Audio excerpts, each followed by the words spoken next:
Welcome to SWX Overtime, and what a Friday night it was. We had multiple games going into overtime as these teams really started to find their stride in the second week of the season. We're going to bury the lead a little bit, let some of those late games finish up, let everyone get home. Let's go to Class B and our game of the week with the Shepherd Mustangs and the Columbus Cougars. Both these teams have some high hopes for the playoffs. The Shepherd's second home game. Columbus looking for their first road win. They got a big win over Roundup last week and took the Cougars just one play to set the tone in the ball game. Columbus's Wyatt Meyer fields the opening kickoff around the 15-yard line, weaves his way through the Shepherd defense before turning on the Jets for a nearly 85-yard kickoff return for the touchdown to take an early lead. Midway through the first quarter, the Columbus offense continues to roll. Deegan Nelson gets loose along the Columbus sideline for an over 50-yard touchdown run. Cougars up a pair. Shepherd comes racing back. The Mustangs driving all the way down the field. Aiden Lammers caps off the drive with a touchdown for Shepherd. The rest of the way, all Columbus. Wyatt Meyer, his second trip for 6. Columbus moves to 2-0 with a 34-14 win. All right, moving on to Class AA, some really fun matchups across the state this week. Tonight on SWX, we had a doubleheader from Dalis Stadium. We'll go to the second game of that doubleheader. Billings Senior looking to bounce back at home against Helena High. Both teams looking for their first win of the season after some tough losses in the second half last week.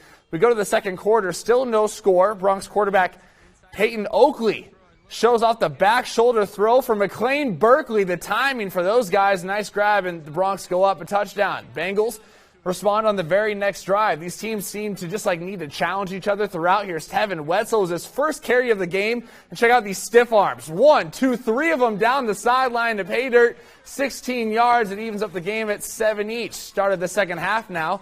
Oakley back to get pass again for Billings Senior. He's got B.B. Bergen backpedaling to the end zone. Makes the grab. The rest is history. It's 57 yards. That made it 14-7 Senior. And let's go to the final play of the game. We would go to 3 overtimes. Senior went for 2 after their last touchdown from Oakley, and they were stuffed after a bobbled snap from Helena High. Bengals pull out a gritty win in the Magic City, 21-20 tonight. Let's keep it rolling. First game of this doubleheader, a matinee on SWX. Skyview Falcons and the Big Sky Eagles, a key Week 2 matchup for these teams looking for a win. Second quarter, no score. Dane Toney, handoff straight ahead for the first touchdown of the year for Billings. Skyview hardly touched just before halftime now. Big Sky down 14-0.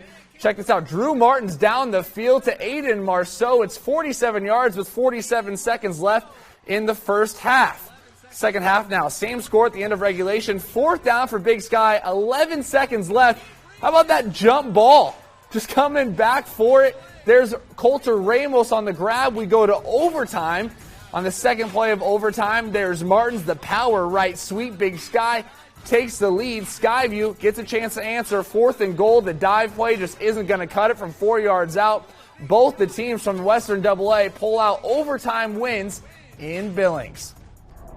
Keep it rolling. Billings West was on the road taking on Helena Capital. A lot of people thought this would be a great matchup between the West High Golden Bears and the Bruins early in the first quarter. Joey Michelotti takes a snap, rolls to his right. That's Colton Lindgren in the court of the end zone. They go up a touchdown. Still in the first, a Bears 3 and out. Hudson Grovom takes a snap looking for Hayden Opitz. That's picked off by Billy Carlson. And he's going to take it all the way to put the Bears in business deep in the red zone. Great field position. Here's Drew McDowell. He's got a man open, but Cole Christensen, that one's going to hurt in the morning. That prevents the Bears from finding the end zone. This one was actually all Bruins tonight. There's Grovon finding Tyler Kovic. Breaks a tackle. Bruins punched it in on a Wildcat snap. They lead by 3 touchdowns, and they just seem to always hold off the Bears every time they were threatening. The biggest play of the first half, there's Tyson Mooney. Unbelievable open field tackle. Bruins lead 21-6 at half. It was all them tonight. They win 42-6. Tough loss. Bears are 0-2. Well, let's check out some of the other scores now from around AA. Bozeman and Sentinel played Thursday night. Spartans have won 23 in a row. Belgrade and Hellgate Knights win it 21-20. Close game there. Flathead and Bozeman Gallatin 38-0. Gallatin 2-0. Great Falls Bison also 2-0 with a win tonight. And Kalispell Glacier edges the Rustlers 42-35. Well, earlier this afternoon, we had a rare 3 o'clock game. The Park City Panthers have a tough schedule early on. Fort Benton last week. Today, hosting the Chinook Sugar Beaters. And SWX's Caitlin McLean brings us those highlights. It is a hot afternoon here in Park City, but that's not stopping the Park City Panthers or the Chinook Sugar Beaters from kicking off our Friday night a little bit early with some 8-man football. Panthers punt on their opening possession after a 3-and-out, and Chinook's Tyler Schoen returns it, weaves through a pack of Panther defense, goes down stretching for the end zone, but is down just short of the goal line. A couple plays later, he finishes the job and punches it in just a few minutes into the first quarter. First play after the start of the second quarter now, Levi Jensen tosses this pass about 15 yards downfield to Flint Annis, who turns on the Jets for a second Sugar Beaters touchdown. The Chinook offense turned up the heat in the second quarter. Levi Jensen takes this one himself almost all the way down to set up 1st and goal for the Sugar Beater offense. A couple plays later, he takes it himself again and puts the Sugar Beaters up 19-3. 2 minutes left in the second quarter. Jensen does it again with the quarterback sneak, this time up the middle and all the way through to the end zone. Panthers showed a lot of promise with opportunities on offense, but the Chinook defense was solid. Panthers end up with 1 touchdown, but Chinook wins 46-6. Looks like this one is going to be all Chinook Sugar Beaters today. Reporting from Park City, I'm Caitlin McLean, SWX, Montana.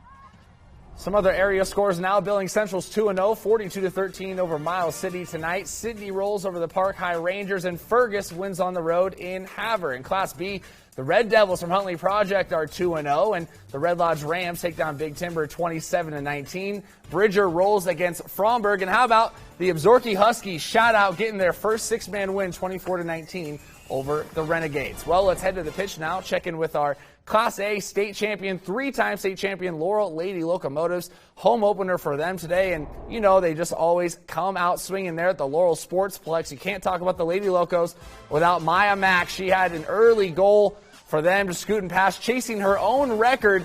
Head coach Tom Mack pleased with the Lady Locos today. 5 first-half goals, including one from Aubrey Roth. It was simply put all Locos in this one. Late in the first, we had even a nice assist from Ella Breen over to Maya Mack. The 2 seniors hook up. Lady Locos win 7-3 tonight. Well, the wait is over. Montana and Montana State football return this weekend. We have previews with both when we come back on SWX Overtime.